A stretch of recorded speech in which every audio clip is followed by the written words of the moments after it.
Hello and welcome back to another video with Grace's House of Plants. Hope you're all doing well. Today is a little bit of a short video but also quite informative because I used to look things like this up all the time when I was propagating, and this is another one of my propagation series. Today I'm going to be propagating this beautiful Philodendron Gloriosum.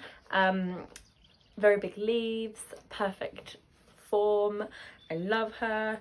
The philodendron family mostly are all crawlers, which means the stem sort of like crawls along as it grows, therefore, you know, allowing the plant to consistently drop some more roots and grow up a new leaf. So it's a very productive way of growing. Anyone who owns one will find that they need to kind of chop it or give it a bigger pot at some point because of the idea that it is reaching the edge of the pot because it's crawling along the floor. Normally, obviously, this is along kind of in the forest, in the rainforest, in its natural habitat. It would be like along the rainforest floor or along trees and moss. But in this case, obviously, it's just along the substrate. So here, my Philodendron Gloriosum is in pon. I'll just hold it a bit better. That's a bit weird. This is in a Lechuza pon pot, which is a self-watering pot. It's done really well for it, actually. I got the pot at the same time as I got the plant, and it's loving it. Massive root growth here. But yeah, it's doing really well. And if anyone's wondering what this hole is on this leaf, that's because when it was coming out, I got a bit impatient and I picked it and I made a hole in the leaf. But yeah, we have got another.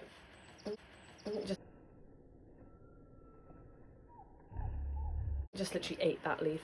Another new leaf coming here, which hopefully won't be affected by this cut. Possibly won't be because the roots are getting quite root bound now, but we'll see. But yeah, thank you for choosing this video and let's get on with the propagation. Okay, hello.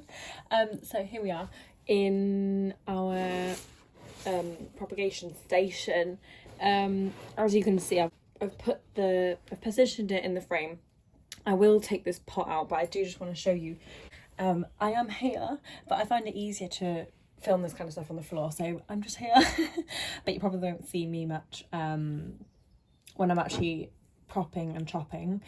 So first of all, if I just tip this over a little bit, you can see I have removed the top layer of pon just so we can actually check on the roots. First of all, I'm going to take the pot off itself. Top tip for anyone with Lechuza pots that find it quite difficult to take inside out of the actual pot. Easy with the Lechuza pot. Whip this thing out and then you put your finger in and pull it like that.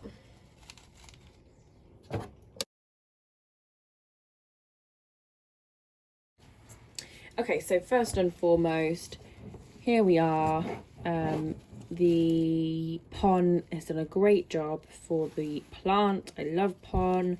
I will link it below in the description if you'd like to try out Lechuza pon, because you get the pot and it comes with this great stony mix, which is what it's called, pon, which is a mixture of kind of nutrients for the plants, but also a bit like a leca kind of substrate. So some people chop it inside the pot and then allow the roots to kind of just stay as they are. So the first thing I would do is check on the roots. So I've removed the top layer of pon, put it in a little pot over there.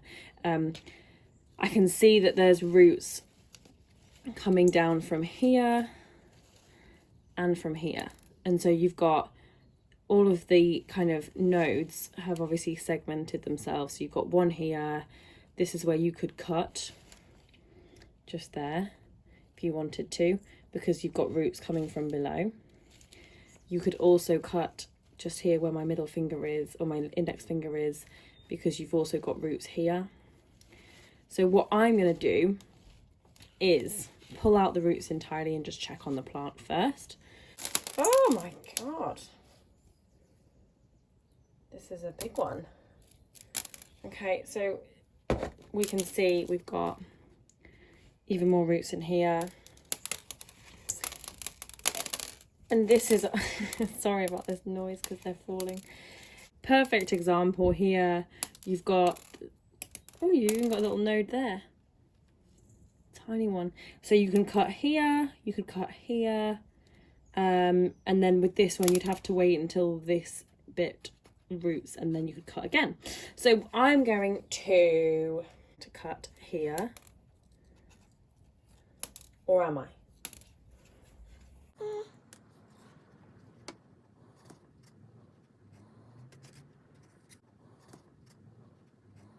Yeah, I'm going to cut here. So I've got quite a small old leaf here. That's the stem for this. And I'm going to cut here below this kind of black line. Chopping here. Done! So this one is great because it has the most roots, which is why I've chopped it, because it's a really strange smell. I think people, you should know. Tell me about this. If you know why philodendrons smell a specific smell when you cut them, they are literally like a bit like a bleach kind of smell. It's really interesting. So here we go. Here's our cutting. So I've got that. We've got a node on there somewhere, and then we've got our original beauty there. Love it. This is a good one because this leaf here, which I've chopped away, is just not loving life really. So now what I will do is I will pot this guy back in her little pot, her or he, I just call them anything, and then it's got more room because it basically has quite a small root system here, but it's big enough to fit in that pot now and happily keep on growing its roots. So that's going to go in there. And then this little one, so I'm going to find a new node on it now, just nice and clean, and make sure the light can get onto the node, and then just by chopping it, that should activate the node to start growing. Root system's really good. It's actually quite long. It's actually too long. But what I'll do is I will just use the spare pon I've got and put it in like a little cup. Nothing fancy. Yeah. Let's try and find this. I'm going to try and find this new node. Where is she? Here we go. Found it. Okay. So it actually has been under the pon for quite a long time. I don't know if you can see next to my index finger.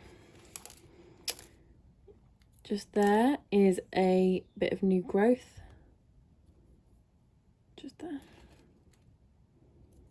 So that's going to be a new leaf, hopefully. And we've got a little baby Gloriosum there. Happy days.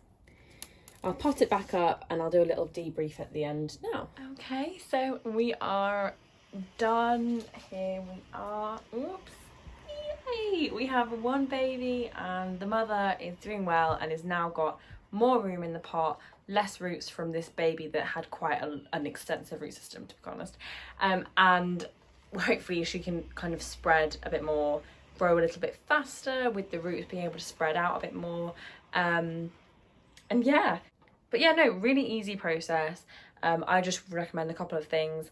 Always check those roots before you chop. If they're not long enough, don't take the risk. Obviously, with your new growth and things like that, just keep an eye on it whilst it's growing. So I will settle these down now back into the glass case with humidity, probably at around 80%. So they're quite high humidity for that reason. I don't want this new growth to be affected by the chop. But yeah, hope you enjoyed that video. I hope it was really informative and it kind of gave you the confidence if you were thinking of chopping and propping your crawler, whatever that it might be, if it's a Gloriosum, if it's like a Plough-manii like the one behind me, which does the same. And I hope that was helpful for you. Thank you so much for watching. Please like and comment if you enjoyed this video, and subscribe if you enjoy watching my channel. It does really help me, and I will see you in the next video. Bye.